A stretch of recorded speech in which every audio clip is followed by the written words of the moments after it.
একটি ছোট্ট গ্রামে থাকত এক ছেলে, নাম তার ছিল রাহুল। দরিদ্র পরিবার, টানাটানির সংসার। কখনো ঠিকমতো খাবার জুটত, আবার কখনো জুটত না। কিন্তু এই অভাবের মাঝেও রাহুলের চোখে ছিল বড় স্বপ্ন। রাহুল পড়াশোনায় ছিল খুব ভালো।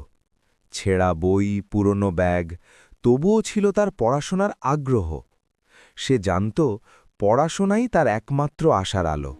নতুন বই কেনার সামর্থ্য ছিল না তার। স্বপ্নগুলো যেন প্রতিদিন বাস্তবতার কাছে হার মানত। তবুও রাহুল নিজেকে বলতো, একদিন আমি পারব। পড়াশোনার পাশাপাশি রাহুল সিদ্ধান্ত নিল কিছু একটা করবে। গ্রামের মোড়ে সে খুলল এক ছোট্ট চায়ের দোকান। দিন যায়, কিন্তু দোকানে কোনো ক্রেতা আসে না। পাশের বড় দোকানগুলো ভরে থাকে, আর রাহুল বসে থাকে একা। অনেকে বলেছিল, এই কাজ তোমার দ্বারা হবে না, কিন্তু রাহুল হাল ছাড়েনি। সে শিখেছে ভালো চা বানাতে, হাসি মুখে কথা বলতে। ধীরে ধীরে বদলাতে শুরু করল দৃশ্য।